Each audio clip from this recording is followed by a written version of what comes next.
and closing of stomata. So the opening and closing of stomata is required for the transpiration. Right. Already we discussed the structure of the stomata. So in the dicots it is like a guard cells or like kidney shape, whereas in the monocots they are dumbbell shape. Guard cells. So these are the guard cells, right? So this opening and closing of stomata is proposed by a theory, that is Kepler's theory we call, and that is first proposed by Leavitt. Okay, Leavitt proposed the Kepler's theory, and he explained that the opening and closing of stomata depends upon the turgor pressure. So turgor pressure depends upon the absorption of the water, right? So when the water absorbs, the cells will become turgid, they will swell up. So there on their walls the pressure, the force will develop. So that pressure we call it as a turgor pressure, right? So here in the Kepler's theory, the cells, when this open during the sunlight, right, when the transpiration, this transpiration takes place in the presence of sunlight. When the sunlight is present, the potassium ions from the surrounding subsidiary cells. So these are the subsidiary cells, nothing but the epidermal cells which are surrounding the guard cells, right? So Kepler's ions, that is the potassium ions, will enter into the guard cells. Kepler's ions, so solute, they are the solute particles, right? When this enters into the guard cells, what happens? Solute concentration will increase, right? Solute concentration increases, so due to that water potential will decrease. So what happens if the water potential decreases? From the surrounding subsidiary cells, the water potential is very higher, so from those cells the water will move from higher concentration to the lower concentration, that is from the surrounding cells to the guard cells where the ions are present and lower water potential is present. So from outer side to the inner side the water will enters. When the water enters into that, what happens? They will become turgid. The guard cells will become turgid. Due to that turgid, the swelling up of the guard cells, the inner wall is a rigid one. Yes, as well as outer one is the elastic, so it will extend. So outer wall will extend, and because of the rigidity of the inner walls, it will make a pore. It will bend and it will make a pore. We call that pore as the stomatal pore. Yes, so this stomatal pore helps in the exchange of the gases.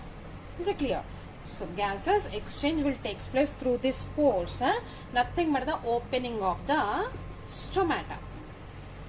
Okay, so along with the K plus ions, the chlorine ions also enter into the cell. Passively they will enter to balance, to equilibrium. Along with the K plus ions, Cl minus, that is chloride ions, also enters into the cell passively. Okay, when the K plus and Cl minus ions enter into the cell,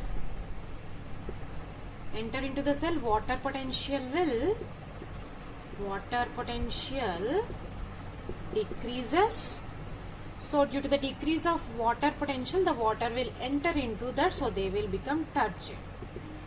Okay, and also H plus ions will move out from the cell. When the K plus enters, H plus ions will move outer side. Okay, so what happens when the H plus ions will move out? Okay, it will increase the pH of the cell. Increase the pH of the cell.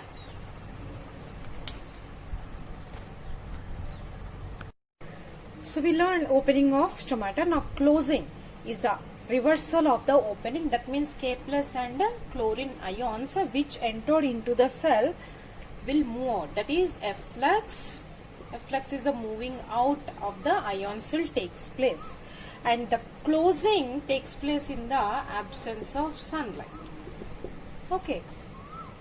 So water potential, due to the efflux of the ions, water potential will increases. Okay. And the turgidity, here the opening of the stomata, the cell become turgid, right? So due to the efflux and the so the cells will become flaccid. Flaccid, that is loss of water, they will shrink. Okay. And when the K plus ions efflux, H plus ions will influx. That means they will move inside. So due to that, what happens? pH will decreases. pH decreases means it will become acidic during the closing of stomata. Okay. So this is the opening and closing of stomata, and in the presence of sunlight, normally daytime, that means, right? So in the daytime, the transpiration takes place. So those type of plants we call it as photoactive plants. But in some plants, like the desert plants, that means xerophytes. Xerophytes, the stomata will open at the night time, right? Due to the higher temperatures and the water unavailability, so they will open at the night time. So these type of the plants we call it as photoactive plants. So during the night the stomata will open, but the mechanism is same. Significance of transpiration. We know that transpiration have both the advantages as well as the disadvantages. So first let us see advantages. One is transpiration helps in the transportation of the water. Along with the water, minerals are also absorbed by the plant from the soil. So those minerals are also be absorbed. And second one is the transpiration pull. Due to this transpirational pull, the water will be transported to the all parts of the plant. And the third advantage is cooling. So plants are in direct contact, directly they are exposed to the sun. So what happens due to the exposure to the sun, they will increase the temperature. So to cool down, the transpiration will make it. And the next advantage is transpiration indirectly helps in the translocation of the solute. Solute here is a food. Plant will helps in the transportation. Translocation is the transportation of the food, right? So those solutes will be indirectly translocated with the help of this transpiration. And the last advantage here is water absorbed by the plants in excessive quantity, they will absorb. So that water is harmful to the plant. So due to the transpiration, the excess water is evaporated into the atmosphere, which is helpful for the plant. Along with all these advantages, we know that it helps in the exchange of the gases. Disadvantages. Actually, transpiration is useful. Along with that, few disadvantages are there. We already learned that in the photoactive plants, that is a xerophytic plant. So in this type of plant, stomata will open at the night time due to water stress conditions. So during the daytime, due to the rate of transpiration is usually higher in the normal plants, right? So for that purpose, the stomata will opens at the night. That means during the daytime it will be closed. And during the daytime, the transpiration is usually higher than the water absorption. Yes, water absorption. Than this, the transpiration rate will be, rate of transpiration will be higher. So because of this stress conditions, transpiration also have the disadvantages. Okay, let us see one by one. First thing is the reduction in growth. If the transpiration increases, what happens? Amount of water absorption will decreases, which is available normally for the younger cells. So due to this decrease in the amount of the water which is available to the younger cells, it reduces the growth. Growth will be reduces. And the second thing, wilting.